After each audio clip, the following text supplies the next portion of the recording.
I can't believe it. I mean, I actually cannot believe it. I'm sure you've heard this news by now. The creators of Avatar: The Last Airbender, Brian Konietzko and Mike DiMartino, have dropped out of production of the Netflix live-action recreation due to creative differences with Netflix. I mean, what? Look, I have my thoughts on this whole thing, but in my humble opinion, that is not the first subpar thing to come out of those two.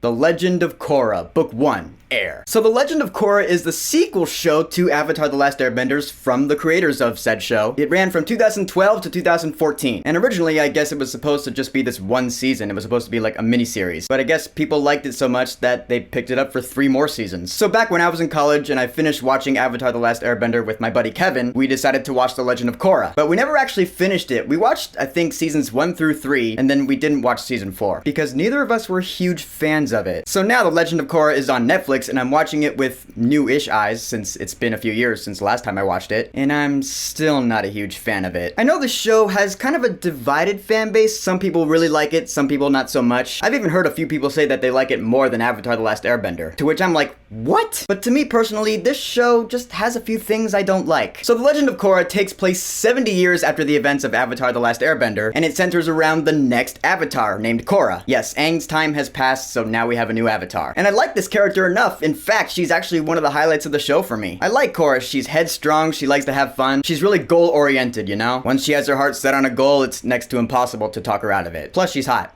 There's that too. And I also like her polar bear dog, Naga. Naga is to Korra what Appa was to Aang. She's her animal friend, you know? And you just want to hug Naga because she's like Flopsy. Just a big, cute bear dog. So the story goes, after the 100-Year War ended, Aang and his friends united the nations, and now we have this central city called Republic City. And this is one of the things I really don't like about the show, is that modern technology is coming into play. The city has a very New York 1920s, 1930s vibe. Yeah, like Fantastic Beasts and shit. It feels like that. There are street cars going down the streets, and there are radios and phones, old school jazz playing in the background, and to me that just doesn't feel like Avatar. It doesn't feel like the world of Avatar anymore. It feels like a completely different world. I mean, yeah, people can still bend the elements, but still, I don't like it. But hey, that's just my opinion. So about 90 to 95% of this season takes place in this Republic City. One of the other main characters is Tenzin, who is the son of Aang and Katara, and he's voiced by J.K. Simmons of all people. Yeah, I couldn't believe it when I first discovered that. Tenzin is very disciplined. He's gonna teach Korra the ways of airbending because Korra knows all 3 other elements. She already knows water, earth, and fire. Now she just needs to learn air. She meets these 2 other guys, Mako and Bolin, who are fun enough, I guess. Bolin more than Mako. They meet in this sports event thing called pro bending, where it's pretty much, you know, bending battles for sport. They take place in these arenas, you know, these stadiums, and it's a cool enough idea. In fact, actually, it's a pretty good idea. Very creative. But again, it just adds to the vibe of we're now in a developing modern technological world that doesn't feel like Avatar: The Last Airbender anymore. Because really the big bummer about it is that it gives me the notion that, okay, they're in like 20s, 30s era technology now, meaning in a few decades time, they're gonna catch up to our technology. And our world couldn't be further from the world of Avatar: The Last Airbender. And I personally just don't like that idea. But again, that's just me. So the main premise of this season, the big thing, is that non-benders are starting to revolt and rise up against benders because they don't see it as fair that certain people can bend and certain people cannot. They're being led by this dude named Amon, who is really a pretty scary dude. He wears this mask and he talks with this low, villainous voice. You're like, alright, this guy's got a presence for sure. And he has the ability to take away people's bending. You know, like Aang took away Ozai's bending. He can actually hold his own against a bender, go up to him or her and put his hand on his or her face, and then their bending is gone. You're like, oh, holy shit, alright, this guy's formidable. So as the season was going on, I was getting bored a couple times. I mean, I like the relationships between Korra and her friends, and of course, romances are gonna start to develop. Bolin has a crush on Korra, but she has a crush on Mako, who starts dating this girl Asami, and when it started dealing with that, like in the middle of the season, I actually enjoyed watching those scenes. The scenes where Korra's like, look, Mako, I really like you, and I think we should be together. And you know, she messes it up. I don't know, there's just something I like about watching those scenes. I guess I'm a sucker for cartoon romances or some shit, I don't know. But the whole thing where there's this like council of people and they're deciding what to do about Amon, honestly, you know what it felt like to me? I'm sure people are gonna get mad at me for saying this, but I don't care, this is my opinion. It felt like the Coruscant scenes in Phantom Menace. Because these people are just standing around talking about politics and I don't care. Let's get to the cool stuff. I mean, okay, it's not all about about politics. They're trying to decide what to do about this big threat. But those scenes, they just felt boring to me. And there are some things in this show that felt like fan service, but I thought about it and I'm like, okay, some things that feel like fan service are passable. Like Katara is still alive, okay, great. And you see her in a couple episodes and that was fine. But then towards the end of the season, this guy shows up. This guy is fan service on a stick. His name is Iroh and he's voiced by Dante Bosco. Dante Bosco was the voice of Zuko in Avatar: The Last Airbender. So it felt really weird to hear Zuko's voice coming out of this dude who clearly wasn't Zuko, but his name is Iroh. I mean, come on. And there are also a couple points where you start seeing flashbacks to the old Team Avatar as adults, but actually I like those because it's like, oh yeah, look at that, it's Toph again, it's Aang. Although their voice actors could have been chosen better. I mean, when Sokka comes up and he's all like, in my years, I'm just like, okay.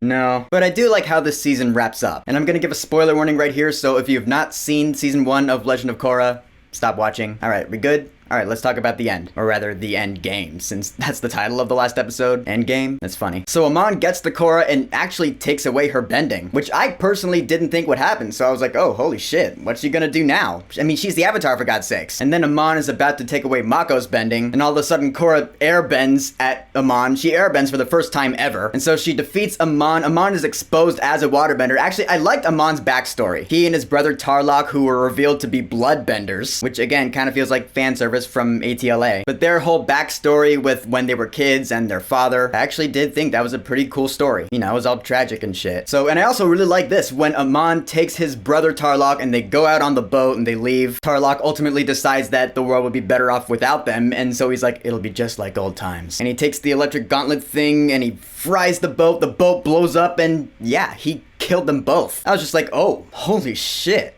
That's dark. Yeah, that was really dark. Again, the creators of the show know how to go the extra mile, so I'll give them that. But it turns out Korra can now only airbend. Her connection to the other elements, water, earth, and fire, have been severed. That's what Amon did to her. So now I'm like, okay, so is she gonna have to relearn the other elements? Because that'll seem kind of repetitive, won't it? I don't know. I don't remember. And then the spirit of Avatar Aang shows up, which I thought was pretty cool, yeah. And all the other avatars show up, and Korra finally goes into the Avatar state for the first time, and she gains the ability to give bending back to people who have had their bending abilities taken away. So, alright, cool. But I mean, the thing about energy bending is what they call it when someone takes someone's bending away, is that it doesn't look like energy bending did in the finale of ATLA. Like whenever it shows it in this show, it doesn't do the whole light thing with the orange and the blue. It's never really explained how Amon got the ability to energy bend. I mean, they say, yeah, he can do it with blood bending, but I'm like, what does that mean? What does blood bending have to do with energy bending? I don't know. Maybe they'll explain it in later seasons, but for now I'm just confused. Oh, and the whole Korra ending up with Mako thing? Yeah, I could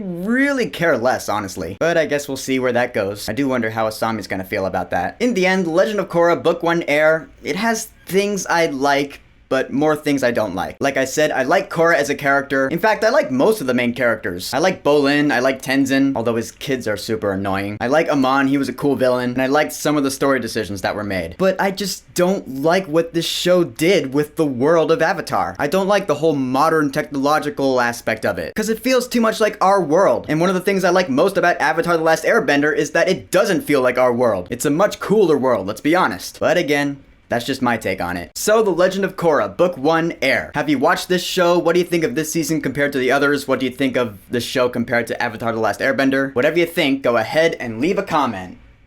And don't forget to subscribe.